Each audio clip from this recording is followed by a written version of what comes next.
Սիրելի բարեկամներ, ողջունում եմ ձեզ։ Ես քաղաքագիտության դոկտոր Գեորգ Մելիքյանն եմ, սա իմ հեղինակային վերլուծական հաղորդումն այն կոչվում է Status Quo։ Այսօրվա իմ զրուցակիցը Հայաստանի Եվրոպական կուսակցության ղեկավար Տիգրան Խզմարյանն է։ Պարոն Խզմարյան, ողջունում եմ ձեզ։ Սկսենք այն լուրից, որ Ալեն Սիմոնյանը գտնվելով Մոսկվայում հայտարարեց, որ Հայաստանը չի պատրաստվում լքել ԵԱՏՄ-ն եւ նաեւ Հայաստանը ոչինչ չի անում Ռուսաստանի դեմ եւ նման պատկերացում Երևանում չկա։ Ինչպես կմեկնաբանեք սա։ Նորություն չէ։ Իշխանությունը շուտ 1 տարի, ինչ 10 ամիս առնվազն զբաղեցնում է բավական գրավուրական դիրքորոշում եւ այդ ֆոնի վրա ակնհայտ երևում է թե ինչպիսի պայքար է գնում Հայաստանի համար, ոչ բոլորին է երևում, երևի ես պարզապես սխալ ձևակերպեցի։ Ճիշտ կլինի ասել, ոչ բոլորին է երևում, թե ինչպիսի պայքար է գնում Հայաստանի համար եւ մասնավորապես Սյունիքի համար եւ Տրիպնե Սյունիքի մասին եւ դեկտեմբերի 25 թվականին Եվրոպական միության 250 միլիոն եվրո ծրագիրը եւ վերջերս հայտարարված արդեն Եվրամիության այստեղի պատվիրակության կողմից կայուն կենսունակ, կարծեմ ճիշտ պետք է այդպես թարգմանել, Սյունիք կենսունակ պաշտպանված կայուն Սյունիք ծրագիրը դիմակայուն, ահա դիմակայուն, այո, երբ դիմակայության Սյունիքի դիմակայության միջոցների ուղղված ծրագիր, այսինքն մենք պետք է հասկանանք ինչ է կատարվում եւ Իրանի շուրջը շարունակվող լարվածությունը դա էլ է մեզ առնչվում նախ եւ առաջ Սյունիքի միջոցով եւ Ադրբեջանի նկարտումները եւ ոտնձգությունները դա կրկին Սյունիքն է, այսինքն Հայաստանի աշխարհակահաղական կենտրոնը Սյունիքն է եւ դա էլ նորություն չէ։ Այս ֆոնի վրա Հայաստանի կառավարությունը շատ յուրահատուկ գործելավոճ է ընտրել եւ ահա այստեղ է որ Հայաստանի Եվրոպական կուսակցության անհամաձայնության հիմքն է իշխող կուսակցության, գաղափարախոսության եւ կառավարության հետ։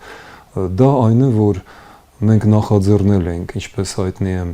Եվրոինտեգրման, Եվրոանդամակցության օրենքը, որը 10 ամիս է, որի 10-րդ ամիսը լրացել է, 10 ամիս է ինչ ընդունվել է եւ չի իրականացվում, չի կիրառվում, Հայաստանը չի ուղարկում հայտ եւ այդ ֆոնի վրա մենք տեսնում ենք, որ բոլորի հետ հավասար, կարծես թե նպատակ ունեցող քաղաքականությունը դարձել է բոլորից հեռավորության քաղաքականություն, իրականություն եւ ամփոփելով ես կասեմ, որ դա բերել է բավական զավեշտալի իրավիճակի։ Հայաստանը չունի դաշնակից։ Հայաստանի ճակատագրի, Հայաստանի գոյության, Հայաստանի կարգավիճակի համար պայքար է գնում եւ այս առումով Եվրամիությունը միանշանակ շահագրգռված Հայաստանի պետականությունը պահպանելու, ուժեղացնելու, այդպես հենց ծրագիրներ է կոչվում։ Մյուս կողմից մենք տեսնում ենք, որ Ռուսաստանի, Ադրբեջանի, Միացյալ Նահանգների շահերն են այստեղ, Իսրայելի շահերն են մեր շուրջը եւ նաեւ ինչ որ առումով նաեւ Հայաստանին վերաբերող շահերը, բայց Հայաստանը նախաձեռնողական քաղաքականություն չի վարում եւ եթե բոլոր այլ երկրները, որ մենք կարող ենք պատկերացնել, ունեն այս կամ այն դաշնակից, Ադրբեջանի դեպքում դա ոչ միայն Թուրքիան է, դա նաեւ Ալիևի շնորհիվ կարողացավ Ադրբեջանը բալանսավորված իսկապես հարաբերություններ հաստատել Եվրոպայի հետ, մեր հաշվին, մեր լռության հաշվին, այն արաբական շքերթը, որ մենք վերջերս տեսել ենք եւ շքանշանը, դա էլ շատ բան է ասում մահմեդական աշխարհի վերաբերմունքի մասին։ Միացյալ Նահանգների փոխնախագահի այցը ուշադրություն դարձնենք, որ Հայաստանում դա հանդիպում է շատ կոնկրետ մի հարցով, ատոմային միջուկային, խաղաղ միջուկային զարգացման, իսկ ինչ վերաբերվում է Ադրբեջանին, այնտեղ շատ լայն ծրագիր է եւ արհեստական բանականությունը այստեղ եւ ռազմական համագործակցություն եւ ռազմական օգնություն, այս ամենը շատ մտահոգիչ է եւ դրա պատճառն է իմ խորին համոզմամբ պաշտոնական Երևանի միանգամայն սխալ եւ գրավորական քաղաքականությունը։ Այն ինչ որ Ալեն Սիմոնյանը հայտարարեց Մոսկվայում, շատերի համար մտահոգիչ էր, թեև առաջին անգամ չէր, եւ ընդհանրապես այցելություններ Մոսկվա, հանդիպում տարբեր բարձրաստիճան պաշտոնյաների հետ, բավականին լավ տրամադրություններ եւ այլն։ Ինչպես է Հայաստանը, ինչպես է ստացվում, որ Հայաստանը մեկ պրոռուսական դաշտում է, մեկ հակառուսական դաշտում է, մեկ պրոարևմտյան դաշտում է, մեկ ընդհանրապես որևէ քայլեր չի անում եւ դա կարծեք ովքեր ուզում են տեսնել դա տեսնում են, ովքեր չեն ուզում տեսնել ընդհանրենք ռուսական հատվածը, դա չեն ուզում տեսնել, անտեսում են, կարծեք չի եղել որևէ հայտարարություններ կամ հանդիպումներ չեն եղել եւ շարունակում են պնդել, որ Հայաստանը հակառուսական քաղաքականության վրա հիբրիդային պատերազմներ է ստանում Ռուսաստանի կողմից եւ այլն եւ այլն։ Հիմա սա ինչի մասն է խոսում, իրականում Հայաստանը փորձում է մանևրել, որ հնարավորինս բոլորից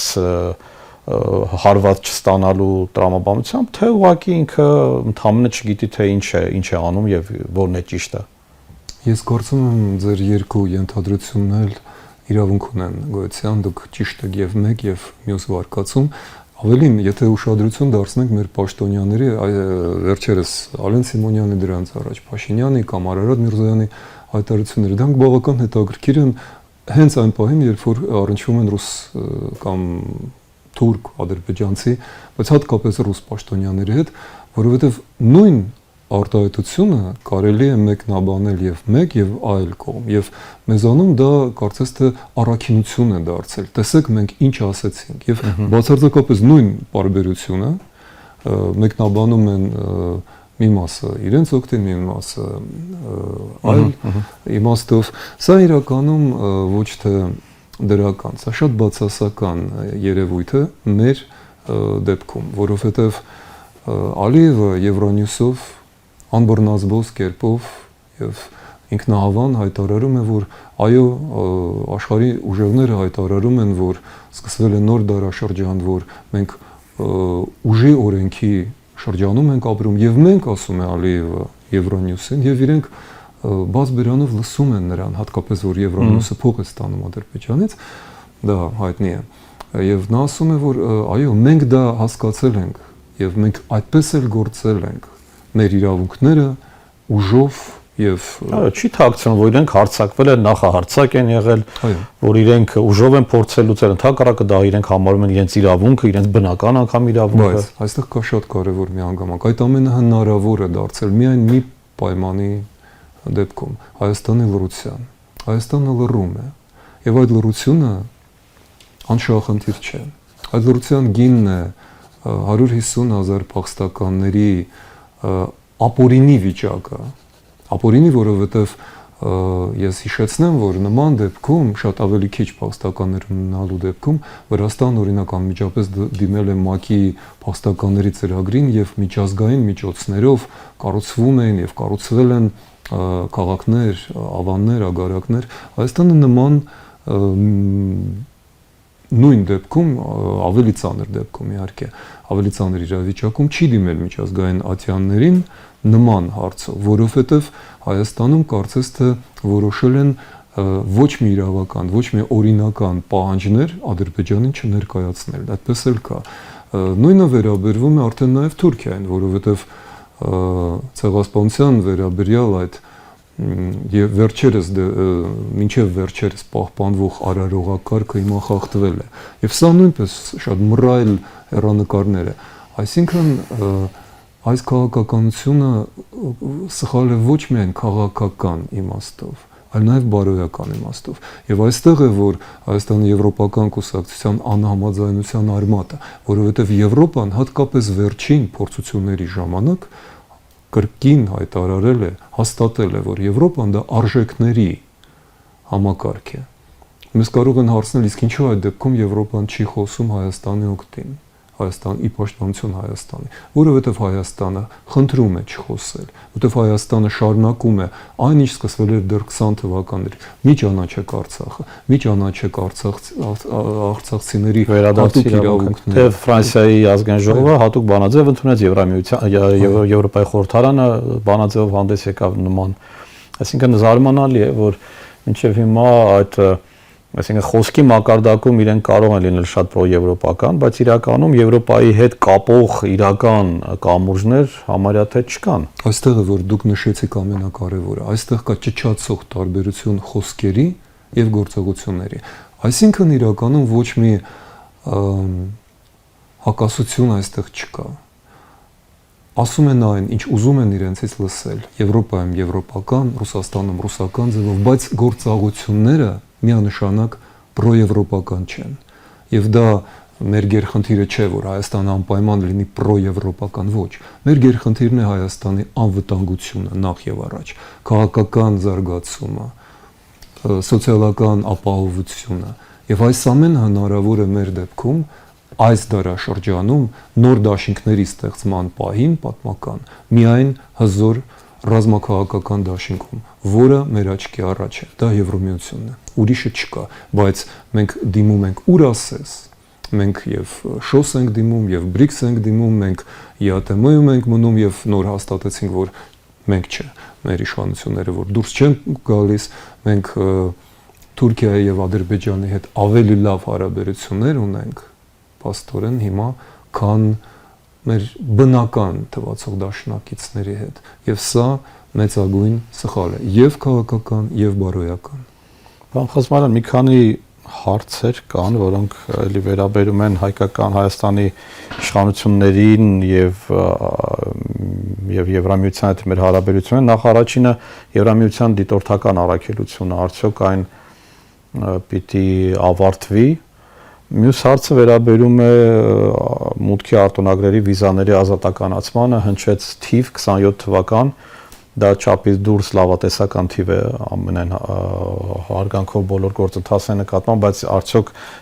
կամ դուք ինչպես եք համարում, արդյոք դա իսկապես իրատեսական է, թե չափազանց լավատեսական։ Սկզբից եվրոդիտորդների մասին, դա չպետք է լինի այդպես։ Եվ եվրոպացիները դեռևս կարծես թե ձևացնում են, որ չեն լսում ուղերձները Երևանից, իսկ ուղերձները միանշանակ հետևում են Ալիևի պահանջին։ Եվրոդիտորդները պետք է հեռանան Հայաստանի տարածքից եւ Փաշինյանը մեկ անգամ չէ, որ ակնարկել է, բայց կարևոր չէ ով ինչ է ակնարկել։ Կարևոր է, որ եվրոդիտորդների ղեկավարը, որը վերջերս ավարտել է իր գործողությունը պարոն Ռիտերը, նա գնալուց առաջ անկեղծացավ եւ հասկացրեց, որ նրանք ստացել են հրահանգ պատրաստվել դուրսբերման այդ առաքելությունը, որովհետեւ այդպես է որոշել Հայաստան։ Իրենք չեն կարող այստեղ մնալ ի հեճուկ Հայաստանի, այո։ Եվ սա եւս մի խոշորագույն սխալ է, փաստորեն եթե մենք Սանդղակով նայենք, ապա Մինսկի խմբի լուծարման համաձայնությունից հետո երկրորդ ճակատագրական աշխարհակաղակական սխալն է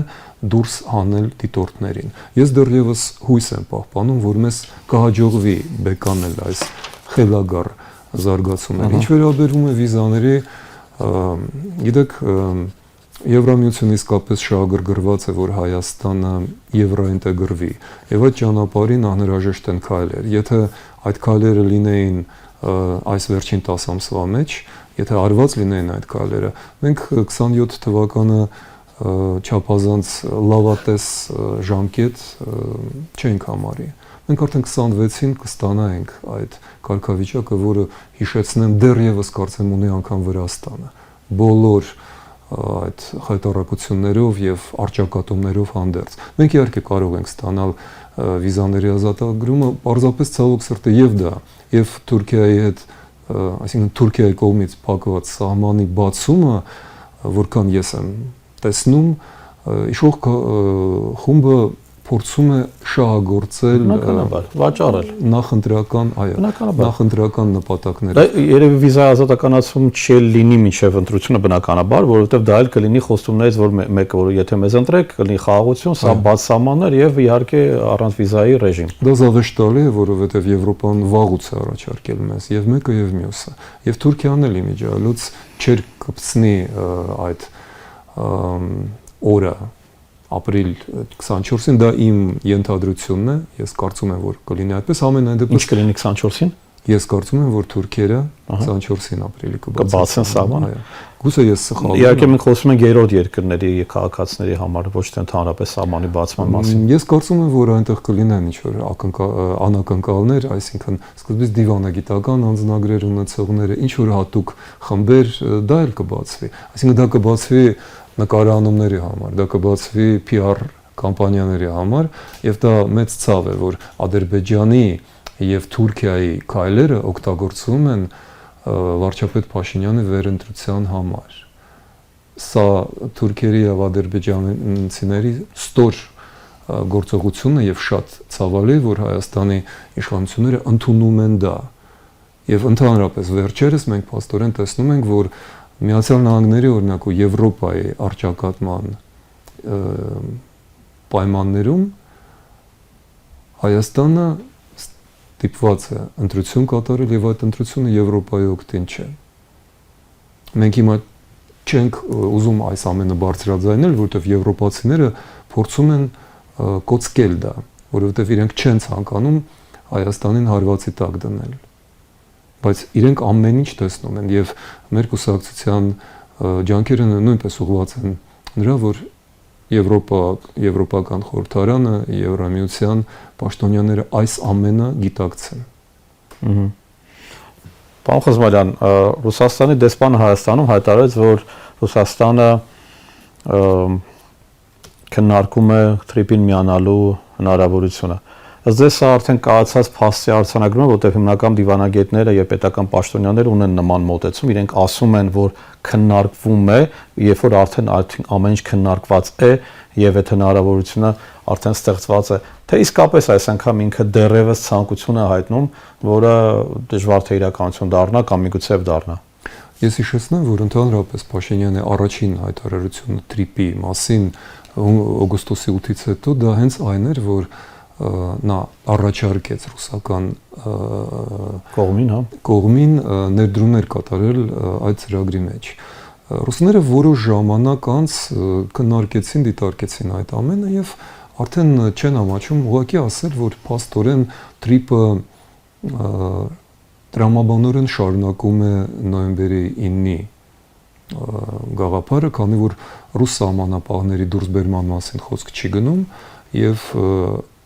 Ռուսաստանը այնտեղ հրավիրված է։ Մի քանի անգամ այդ մասին խոսվել է։ Եվ ընդհանրապես, եթե մենք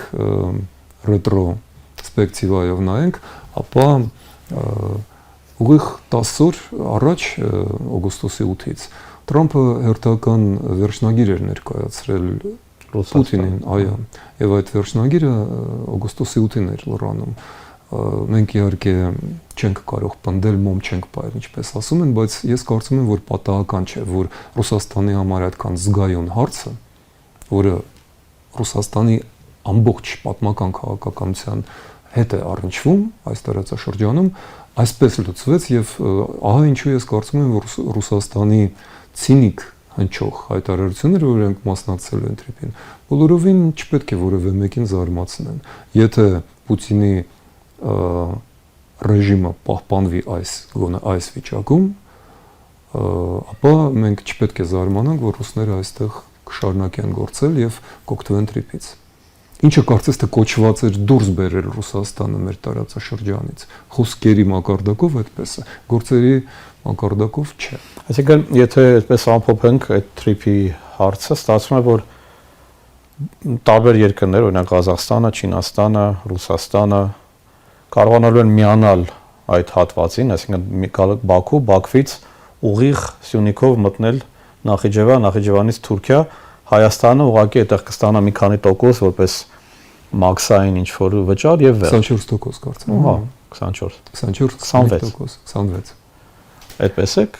դուք տեսնում։ Ես չէ որ այդպես եմ տեսնում, ես այդպես եմ դա ներկայացնում։ Այսօր արդեն ընտրված է շինարարական կազմակերպություն, որի ներկայացուցիչները Երևան են ժամանել, սկսվում են ուսումնասիրությունները։ Եվրոպական տեսակետը, ես նկատի չունեմ եվրոպական կուսակցության, եվրոպական միության տեսակետն է այն, որ նրանք գերադասում են եւ ուղիղ այդ մասին ասում է, գոնը օգտագործելով Փաշինյանի տերմինաբանությունը խաչմերուկ, այլ ոչ թե TTIP-ը, որովհետև նրանք տեսնում են, որ հյուսիս-հարավի ճակատագիրը այդ դեպքում լրջորեն արձականի տակ է դրվում, ստվերվում է։ Այսինքն Փաշինյանի այդ խաղաղության խաչմերուկ կոչված ծրագիրը ինքը իրականում մնաց ուղղակի թղթի վրա գեղեցիկ նկար։ Առայժմ այո, որովհետև տրիպը իրականում չի նախատեսում այդ խաչմերուկը։ Ինչ էլ ասեն Երևանում, Ադրբեջանը եւ Թուրքիայի մտադրությունները իսկ իրենք են հիմնական խաղացողներն այստեղ լինելու, բոլորովին այլ է։ Եվ ես չեմ կարծում, որ ինչ որ մեկը լուրջ հավատում է, որ Միացյալ Նահանգները այստեղ շատ մեծ հետաքրքրություն ունեն, որ դա ժամանակավոր չէ եւ որ դա չի հանձնվի, ասենք Թուրքիային, ինչպես Սիրիայի ճակատագիրը հանձնվեց հենց Թուրքիային, մեր աչքի առաջ քրդերով եւ այդ ամեն ինչով հանդերձ։ Ես չեմ կարծում, որ մենք ավելի լավ իրավիճակում կլինենք, քան օրինակ քրդերը, որովհետեւ Միացյալ Նահանգները հիմա աչքի են ընկնում իրենց դաշնակիցներին եւ պայմանագրերը ուրանալու խզելու ունակությամբ։ Եվրոպական կողմը այդպես չի։ Եվրոպան հենց դրա հակառակն է եւ ահա ինչու ես շարունակում եմ պնդել, որ այս արճակատման դեպքում, երբ որ մեզ երկընտրանքի առաջ են դնում, Հայաստանի միակ տեղը շարունակում է մնալ Եվրամիությունը, միակ տեղը, միակ դաշինքը, միակ տարածքը, որտեղ գործում է դեռևս օրենքի ուժը, այլ ոչ թե ուժի օրենքը, ինչպես այլ տեղերում եւ այլ խաղացողների։ Այս կյանքը ցույց տվեց, որ ուժի օրենքը եւս կա մեր միջազգային հարաբերություններում, ցավոք։ Իհարկե ուժը պարտադիր չի հասկանալ ֆիզիկական ուժ, չէ, հենց հիմա այդպես էլ հասկանում են, դա կարող է տնտեսական, մշակութային եւ այլն։ Եվ թույլ լինել միջազգային հարաբերություններում նշանակում է դատապարտված լինել ուղղակի։ Դուք ճիշտ եք, սակայն տեսեք, հենց եթե խոսենք ֆիզիկական, ռազմական ուժի մասին, ինչու Ուկրաինան դեռևս դիմանում է միմիայն Եվրոպայի համատեղ ջանքերով, ինչու է Մոլդովան այդքան արագ շարժվում դեպի Եվրամիություն, իրենք արդեն հայտնել են, որ 27 թվականին ավարտում են բոլոր նախապայմանների կատարումը եւ 28 թվականին պատրաստ են միավորվելու։ Իրենք սկսել են ընդամենը 22 թվականից, մեզնից 10 տարի անց, 9 տարի անց, բայց իրենք շատ են շտապում եւ Եվրոպան իրենց օգնում է, Եվրոպան օգնում է նրանց, ով դիմում է։ Այսինքն ես չեմ ասում արդեն Գրինլանդիայի դեպքի մասին։ Եվրոպան միավորվեց ռազմական սպառնալիքի դեմ։ Հենց հիմա Եվրոպան փակեց Բալտիկ ծովը։ Դա նորություն է, որը դեռ բոլորը չեն գնահատել։ Այդ մասին արդեն ուղիղ խոսվում է, այո, Եվրոպան ՆԱՏՕ-ի միջոցով փակել է Ռուսաստանի համար Բալտիկ ծովը։ Եվ այսինքն նաև ուժի դաշտում Եվրոպան օգնում է իր դաշնակիցներին։ Ահա ինչու է պետք լինել Եվրոպայի դաշնակիցը։ Հայաստանը այդ ուղղությամբ ըստ էության ռեալ քայլեր չի անում, թեև ինքը վերջերս կնքել է պայմանագրեր եվրոպական երկրների հետ, դրանք կոչվող ռազմավարական։ Գիտեք, պարոն Մելիքյան, Հայաստանը չունի այլ ընտրանք եւ միևնույնն է իրենք անելու են դա։ Եվ մայիսին ես կարծում եմ այն վեաժողովը, որը պատրաստվում է Հայաստանում, կապացուցի մեր ճշմարտությունը։ Բայց ընդհանրապես չի ծառայելու իշխանության վերընտրման գործընթացին, որ առումով դրան դա է նպատակը։ Իհարկե ծառայելու է, սակայն դա նաև ծառայելու է Հայաստանի անվտանգությանը։ Եվ հանուն դրա մենք